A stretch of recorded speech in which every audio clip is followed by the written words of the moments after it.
Junagadh team ने उनको मदद भी वहाँ पहुँचाई। अल्हम्दुलिल्लाह कल बेल भी मिल गया। इंशाल्लाह आज उम्मीद है कि भुज में भी बेल मिल जाएगा।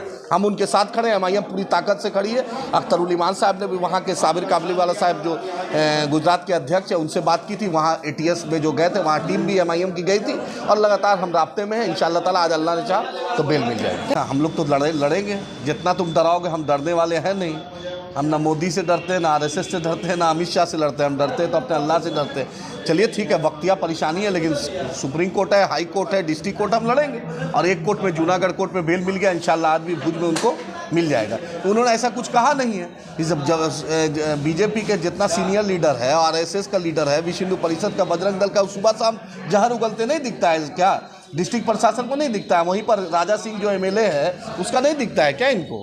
उसके बाद गिरिराज सुबह शाम पाकिस्तान भेजने की बात करते हैं। उनका एक वहाँ पर जो गाजियाबाद में एक वो जहर उगलता है, उसके बाद मुनी है एक वो जहर उगलता है। यहाँ तो इनके पास तो लिस्ट है। बेटा मुफ्ती साहब ने कुछ गलत नहीं कहा। वारिस पठान साहब सबसे पहले गए थे वहाँ जाकर, जो एटीएस पकड़ा था। वारिस साहब एमआईएम जूनागढ़ टीम ने उनको मदद भी वहाँ पहुँचाई। अल्हम्दुलिल्लाह कल बेल भी मिल गया। इंशाल्लाह आज उम्मीद है कि भुज में भी बेल मिल जाएगा। हम उनके साथ खड़े हैं, एमआईएम पूरी ताकत से खड़ी है। अख्तरुल ईमान साहब ने भी वहाँ के साबिर काबलीवाला साहब जो गुजरात के अध्यक्ष हैं उनसे बात की थी। वहाँ एटीएस में जो गए थे वहाँ टीम भी एमआईएम की गई थी और लगातार हम राब्ते में हैं। इंशाल्लाह ताला आज अल्लाह ने चाहा तो बेल मिल जाएगी। नहीं, बीजेपी की तरफ से मुसलमानों की आवाज़ को दबाने की एकदम बीजेपी यही चाहती है कि मुसलमानों की आवाज़ दबे, लेकिन अल्लाह जिसको रखे उसको कौन चखे। फिरौन के घर में मूसा परवरिश पाते हैं, हम 313 से यहाँ पहुँचे हैं। आप कभी नहीं दबा सकते। इस देश, ये मिट्टी मेरी है, ये भारत मेरा है। इस मिट्टी के लिए हमने जान दिया है, इस मिट्टी में हम मरेंगे, ये मिट्टी के लिए जान देंगे। हम ना बीजेपी से डरते हैं, ना आरएसएस से डरते हैं, हम डरते हैं अपने अल्लाह से डरते हैं। सेकुलर पार्टियां मुफ्ती सलमान अजहरी के लिए क्या कुछ कर भाई पूछिए, कांग्रेस का इमरान खेड़ा वाला जो एमएलए है वो मुफ्ती साहब के खिलाफ बीजेपी के साथ बोल रहा है, बजरंग दल की भाषा बोल रहा है, वो मुफ्ती साहब के खिलाफ बोला है। यही कांग्रेस की यही तरबियत है। अरे बाबरी मस्जिद किसकी देन है? बाबरी मस्जिद की शहादत किसकी देन है? कांग्रेस की देन है। शिलान्यास किसने करवाया? राजीव गांधी ने करवाया। मस्जिद शहीद किसके वक्त हुई? पंडित पीवी नरसिम्हा राव के वक्त हुई। मंदिर में पहला बार मूर्ति किस वक्त रखी गई? पंडित नेहरू के वक्त रखी गई, जीबी पंत के वक्त रखी गई। सब कांग्रेस की देन है। बीजेपी तो उसी प्रोग्राम को आगे बढ़ाती है। कांग्रेस और बीजेपी में बतलाइए ना क्या फ़र्क है सर? क्या सीमा पूछिए, आपका यहाँ का एमपी जावेद साहब है, एक भी मुसलमान के मुद्दे पर बोले हो? आप पूछ लीजिए। आज तक मदरसा अजीजिया जल गया नहीं बोले, उर्दू टीटी पे आज तक नहीं बोले, उर्दू अनुवादक पे नहीं बोले, उर्दू एकेडमी पे नहीं बोले, हज कमेटी के बहाली पर नहीं बोले, सीमांचल की तबाही पे नहीं बोले, अभी राहुल गांधी एएमयू किशनगंज पर नहीं बोल के गए, उसके बाढ़ पर नहीं बोले, सीमांचल डेवलपमेंट बोर्ड जो सरकार का मामला था उस पर नहीं बोले, महानंदा बेसिन पर नहीं बोले। किसी एक मुद्दे पर बतला दीजिए आपका सांसद बोला हो, किसी एक मुद्दे पर खड़ा हुआ होगा मुसलमानों के साथ? सिवाय पहली बार ठंडा में आप इनको देख रहे हैं यहाँ, पहली बार, क्योंकि 4 साल हो गया, 5वां साल है। राहुल गांधी का प्रोग्राम था तो पहली बार वो आए हैं कि चलो कुछ हरकत दिखा दे जनता के बीच। क्या ऊपर से इन लोगों को बोलने का मना किया जाता है या ये लोग खुद से नहीं बोलते? मौलाना सरोवर कासमी साहब ने कहा कि तलाक बिल पे बोलना चाहते थे, कांग्रेस पार्टी ने बोलने नहीं दिया। और इन लोग बोलना भी नहीं चाहते क्योंकि मिल्ली गैरत नहीं है, मिल्ली जज्बा नहीं है। जो मिल्ली एक अंदर से अख्तरुल ईमान साहब को मिल्ली एहसास है कि मिल्लत के साथ अगर कुछ होगा तो उसके साथ सबसे पहला कोई बिहार में खड़ा होगा, उस शख्स का नाम अख्तरुल ईमान साहब, और देश में कहीं भी होगा तो उसके साथ सबसे पहले बैरिस्टर असदुद्दीन ओवैसी साहब खड़े होंगे। आप देखिए फिलिस्तीन के मुद्दे पर दारुसलाम में जलसा हुआ, किशनगंज में जलसा हुआ। बतला दीजिए कांग्रेस, राजद, जदयू, जितने भी सेकुलर जमात है, किसी ने बोला भी फिलिस्तीन के मुद्दे पर? अरे भाई हम तो हक बोलेंगे ना, एमआईएम का मतलब ही हक है। हम बोलेंगे और अल्लाह ने जुबान दिया, हम बोलेंगे, आखिरी सांस तक बोलेंगे। हम हिंदू मुसलमान की बात नहीं करते। हम चाहते सीमांचल की बाढ़ की तबाही, सीमांचल का पलायन, ये हिंदू मुसलमान का मुद्दा नहीं है। यहाँ का बेटा लुधियाना, पंजाब, हरियाणा, बॉम्बे, सूरत, अहमदाबाद, पूना, हैदराबाद, बेंगलोर, चेन्नई में रह रहा है तो यहाँ का बेटा रह रहा है, डबल टैक्स दे रहा है। ये नीतीश कुमार के एहसान करम पे नहीं है।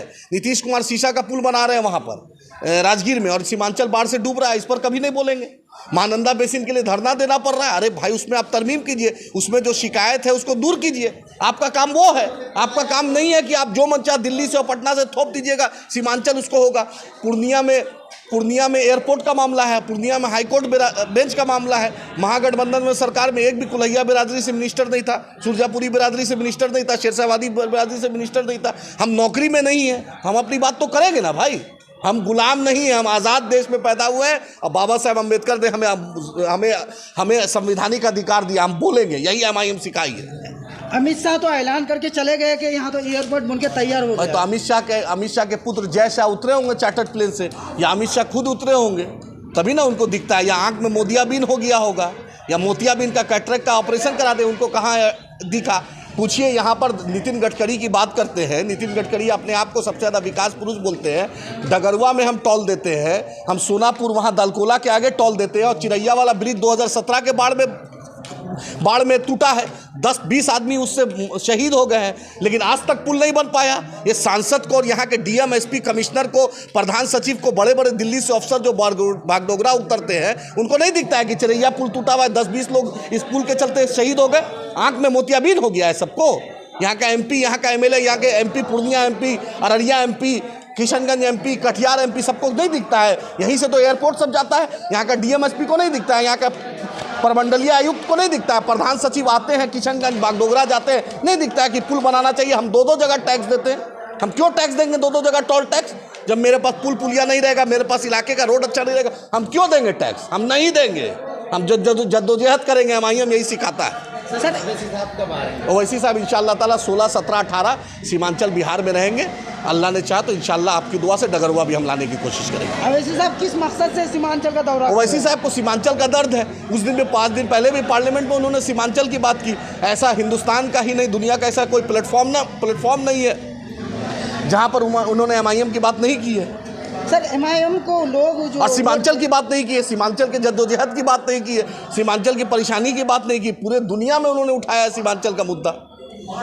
यहाँ के आवाम MIM को क्यों वोट देगा, जबकि उनके पास कांग्रेस और बीजेपी पहले से मौजूद भाई है? 75 साल से आपने देख लिया, सबसे ज़्यादा पलायन कहाँ? चलिए पूर्णिया स्टेशन, चलिए अररिया स्टेशन, चलिए कटिहार स्टेशन, चलिए किशनगंज स्टेशन। सबसे ज़्यादा नौजवान कहाँ जा रहा है? AMU किशनगंज किसकी देन थी? क्यों नहीं अभी तक बना? बाढ़ की तबाही हम क्यों झेल रहे हैं? महानंदा बेसिन में परेशानी क्यों आ रहा है? सरकार 75 साल कौन रहा?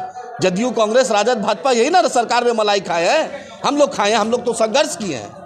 ठीक है, MIM को जिता दिए सीमांचल में कई सीट, उसके बावजूद जो है जीतने के बाद क्या करेगी MIM? भाई हम आपकी लड़ाई लड़ेंगे, हम उस लड़ाई में आपका साथ चाहते हैं। हम ईमानदारी से आपके जिस भी मुद्दे पर आपने हमेशा जब भी संपर्क किया है, हर मुद्दे पे MIM मदरसा अजीजिया में हम आपके साथ, उर्दू एकेडमी, उर्दू TT, किसी भी मुद्दे पर आप चेक कर लीजिए।